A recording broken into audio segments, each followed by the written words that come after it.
Hello everyone, আজকে আমি চলে এসেছি একটি নতুন ভিডিও নিয়ে, যেখানে আমি তোমাদেরকে বলবো যে প্রিমিয়ার প্রোতে এইচএসএল সেকেন্ডারি যে অপশানটি, সেই অপশানটি ইউজ করে কিভাবে কালার গ্রেডিংয়ের একটি অন্য স্টেজে আমরা পৌঁছতে পারি এবং শুধুমাত্র এই একটি টুল ইউজ করে আমরা কালার কারেকশান করতে পারি। যে কোনো কিছু ভুলভ্রান্তি হয়ে থাকলে সেটিকে লেয়ারের মাধ্যমে, অর্থাৎ কোনো স্পেসিফিক অবজেক্ট বা কোনো মানুষের স্কিন টোন, সেইগুলোকে আমরা আলাদা লেয়ার করে শুধুমাত্র সেইটুকুর উপরে আমরা কিভাবে আইসোলেটেড ওয়েতে কালার গ্রেডিং এবং কালার কারেকশান দুটোই করতে থাকি। এবং তার আগে আমি বলবো যে যারা যারা নতুন এসেছো তারা এক্ষুনি সাবস্ক্রাইব করে নাও, কারণ যেই কনসিস্টেন্সি নিয়ে আমি ভিডিও বানাই এবং ভিডিও আপলোড করি, তোমরা যদি একই রেগুলার বেসিসে তোমরা আমার ভিডিও দেখতে থাকো, তাহলে তোমরা মোটামুটি যদি বিগিনার পর্যায়ে থাকো অথবা যদি তোমরা কালার গ্রেডিংয়ে কোনো কিছু নাই জেনে থাকো, তোমরা মোটামুটি 1.5 থেকে 2 মাস আমার ভিডিও ফলো করলে তোমরা নিজেরাও প্রো লেভেলে পৌঁছে যাবে এবং তারপরের তোমরা কোন জায়গায় পৌঁছবে সেটা তোমরা নিজেরাও এই মুহূর্তে হয়তো বুঝতে পারছো না।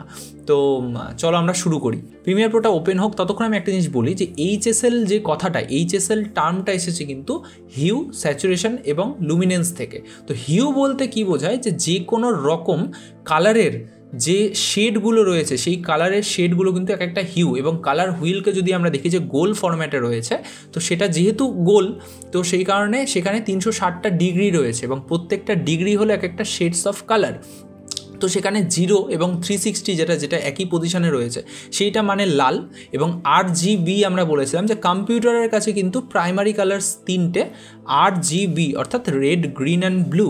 তো 0 এবং 360টা যেহেতু ওপরের দিকে রয়েছে, তো সেটা যদি R হয় মানে রেড হয়, তাহলে 120 মানে সেটাকে 3 ভাগে তো ভাগ হবে। তো 360কে 3 দিয়ে ভাগ করলে 120 করে করে সেটা বাড়ছে। তো 0 মানে সেখানে রেড, 120 মানে সেখানে গ্রিন অর্থাৎ G, এবং থাকছে কি RGB, এবং B মানে হচ্ছে আরও 120 বাড়বে 120 থেকে, তার মানে কি 240 হিউ, মানে সেখানে কালারটার নাম হলো ব্লু।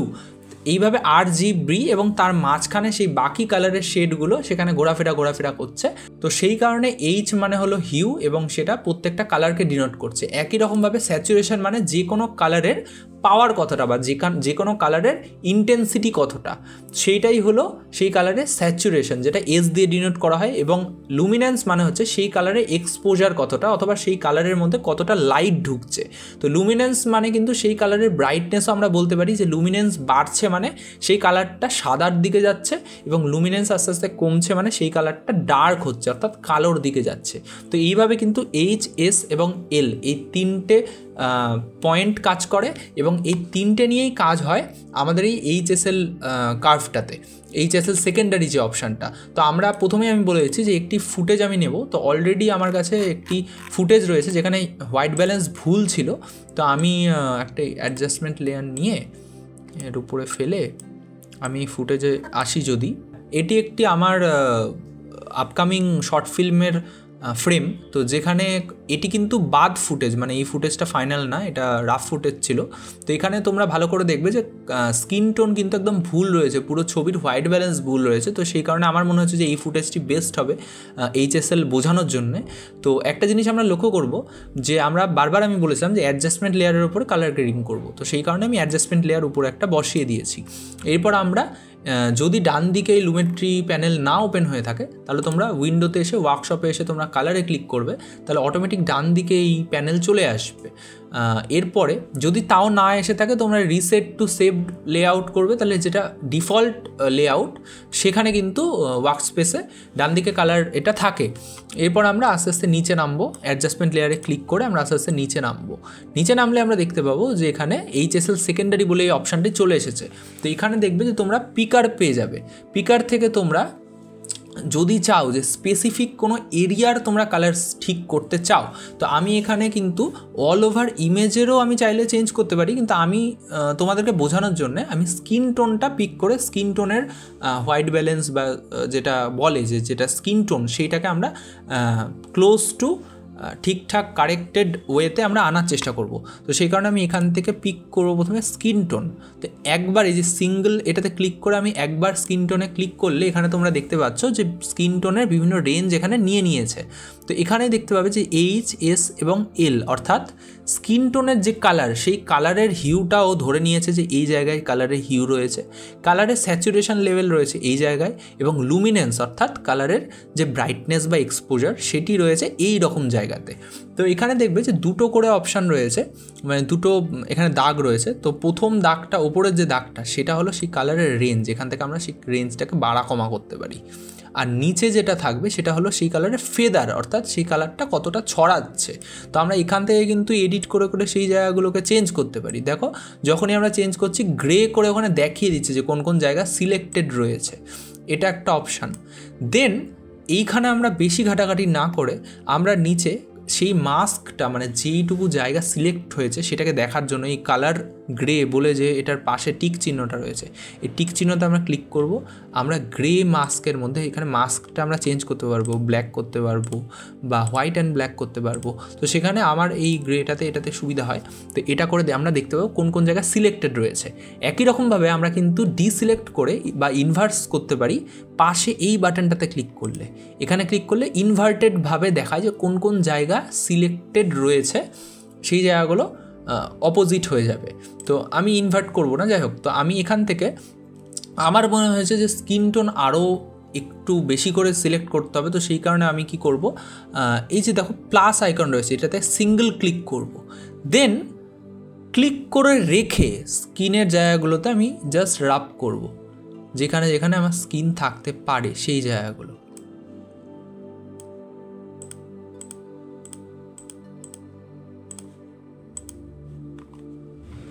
যদি দেখি যে ভুল জায়গা সিলেক্ট হয়েছে, তখন আমরা কিন্তু এখানে নেগেটিভে ক্লিক করে, এখানে মাইনাসে ক্লিক করে আমরা এখান থেকে, দেখো জামাটা ভুল করে সিলেক্ট হয়েছে, আমি জাস্ট একবার সিঙ্গেল ক্লিক করব, জামাটা কিন্তু চলে যাবে। তাও যদি মনে হয় যে কিছু কিছু জায়গা থেকে গেছে, আমি আরেকবার ক্লিক করব, এক সেকেন্ড, সরি, আমি আরেকবার ক্লিক করব, সেই জামাটা চলে যাবে।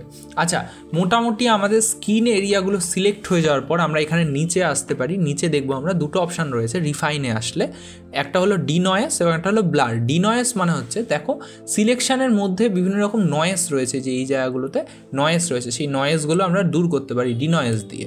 তো সেটা আমরা হয়তো করলাম, সেটা খুব বেশি বাড়ানো যাবে না, দেখো বাজে লাগছে দেখতে। তো সেটা আমরা মোটামুটি অল্প করেই বাড়িয়ে রাখবো। দেন আমরা ব্লার অপশানটা ইউজ করবো, কেন? যাতে আমাদের যে সিলেকশানটা রয়েছে সেটাতে মোটামুটি একটু ফেদার অ্যাড হয়ে যায়, মানে আমাদের সিলেকশানটা একটু ব্লার যদি হয়ে যায় তাহলে মোটামুটি ছড়িয়ে ছড়িয়ে যাবে, তো কালারের এফেক্টগুলো হালকা হালকা ছড়িয়ে যাবে। তো খুব বেশি বাড়াবো না, মোটামুটি 7-8 রাখলে আমার মনে হয়েছে যে এই ফুটেজের ক্ষেত্রে সেটা এনাফ। তো আমরা মোটামুটি এইভাবে স্কিন টোনটা সিলেক্ট করে নেব। এরপর আমি চাইলে এটাকে অফ করে দিতে পারি মাস্কটাকে। এবং একটা তোমাদেরকে ট্রিক বলছি, যে সিলেক্ট হয়ে যাওয়ার পরে তোমরা টেম্পারেচারে এসে একদম বাড়িয়ে কমিয়ে দেখবে, মানে একদম এক্সট্রিমে তোমরা বাড়িয়ে কমিয়ে দেখে নেবে যে স্কিন টোনটা পুরোপুরি কালার চেঞ্জ হচ্ছে কিনা। যদি দেখো যে পুরোপুরি কালার চেঞ্জ হচ্ছে, সেই সময়ে আমরা কি করব, যে এখানে এসে দেখব যে একটি গ্লোবাল হুইল রয়েছে, অর্থাৎ এই হুইলটা দিয়ে পুরো স্কিন টোন, মানে যেই যেই জায়গাগুলো আমরা সিলেক্ট করেছি সেই জায়গার কালার আমরা চেঞ্জ করতে পারি। তার সাথে এইখানে ট্রিপল এই জায়গাটাতে ক্লিক করলে আমরা সেই পোর্শনের হাইলাইট, শ্যাডো এবং মিড টোন পেয়ে যাব। 3টে অপশান, এখানে 3টে সেপারেটলি আমরা সেখানে কাজ করতে পারি।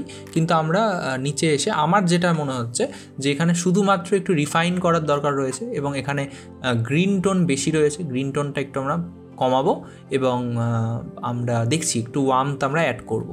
তো গ্রিন টোন কমাতে গেলে গ্রিনের অপোজিটে কি থাকে? গ্রিনের অপোজিটে থাকে ম্যাজেন্টা কালার। তো এখানে গ্রিনের অপোজিটে অলরেডি আমরা 3টে পেয়ে গিয়েছি। তো এই ম্যাজেন্টা টোনটা আমরা অ্যাড করব, এবং একটুখানি আমরা ওয়ার্মথ অ্যাড করব পুরো স্কিন টোনে। হালকা একটু ম্যাজেন্টা টোন, হালকা একটু ওয়ার্মথ, এবং একটু স্যাচুরেশন অ্যাড করব, খুব বেশি না, 103 মতো, 103.5, হ্যাঁ এটুকু আমরা অ্যাড করব। এবার যদি আমরা বিফোর আফটার দেখি, তাহলে দেখব যে মোটামুটি স্কিন টোন যে হারিয়ে গিয়েছিল, এক সেকেন্ড আমরা একটু জুম করি, এবার যদি আমি বিফোর আফটার দেখি, দেখো তোমরা স্কিন টোনটা হারিয়ে গিয়েছিল পুরো ছবিতে, সেই স্কিন টোনটা কিন্তু চলে এসেছে। এবার আমরা দেখব যে যেহেতু স্কিন টোন চলে এসেছে, এবার অল ওভার ইমেজে কী কী কালার গ্রেডিং বা কালার কারেকশান করা দরকার, এবার আমরা বাকি অন্য কোনো লেয়ার ক্রিয়েট করে আমরা করতে পারি। তো এক সেকেন্ড, যদি এটা যেহেতু একটি হার্ড চেঞ্জ হলো এবং এই চেঞ্জটি ইন ফিউচার দরকার পড়তে পারে যে আমরা মাস্ক চেঞ্জ করব বা ট্র্যাক করব বা কোনো কিছু করে আমরা এই এডিটটাকে আমরা চেঞ্জ করতে চাই, তো সেই কারণে আমি নতুন যে কালার কারেকশান করবো বা কালার গ্রেডিং করব সেটা কিন্তু আমি সেপারেট একটি অ্যাডজাস্টমেন্ট লেয়ারে নিয়ে নেব। তো সেই কারণে আমি প্রজেক্টে এসে আরেকটি অ্যাডজাস্টমেন্ট লেয়ার নিয়ে তার উপরে আমি বাকি কালার কারেকশান করব। তো বাকি কালার কারেকশান করার জন্য যেটা বলেছিলাম যে রেক 7 ও 9 আমরা কনভার্ট করব। তো সেই কারণে আমরা কার্ভসে এসে একটি এস কার্ভ আমরা ক্রিয়েট করব যাতে মোটামুটি কন্ট্রাস্ট আমরা ইমেজে পেয়ে যাই। ইমেজে মোটামুটি কন্ট্রাস্ট পেয়ে যাওয়ার পরে আমরা সেখানে হোয়াইট ব্যালেন্স একটু ঠিকঠাক করব। আমরা এক সেকেন্ড একটু দেখে নিই, এখান থেকে ভাইব্রেন্স অ্যাড করব, এরপর নতুন লেয়ার অ্যাড করে আমি কালার হুইলসে এসে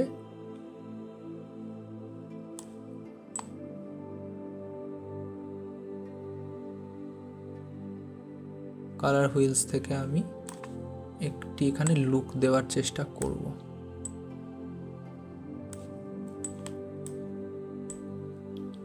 আমি একটু রাফভাবে এটি এডিট করলাম জাস্ট তোমাদেরকে বোঝানোর জন্য, কারণ আমাদের তো এই ভিডিওটা টোটালি কালার গ্রেডিং নিয়ে ছিল না, এটি ছিল HSL নিয়ে। তো আশা করি তোমরা HSL এর যে বিফোর আফটার আমি আরেকবার দেখিয়ে দিই, যে দেখো তোমরা বুঝতে পারছো বিফোর ছিল এরকম, আফটার ছিল এরকম, শুধুমাত্র স্কিন টোনে আমরা কালার গ্রেডিং করে কালার কারেকশান আমরা করে ফেললাম। আরেক সেকেন্ড আমি জুম করে দেখাবো। হ্যাঁ, বিফোর ছিল এরকম, আফটার হলো এই রকম। আশা করি তোমরা ডিফারেন্সটা বুঝতে পারছো। ভিডিওটি দেখার জন্য ধন্যবাদ। তোমরা যারা সাবস্ক্রাইব করোনি এক্ষুনি সাবস্ক্রাইব করো। Thank you so much.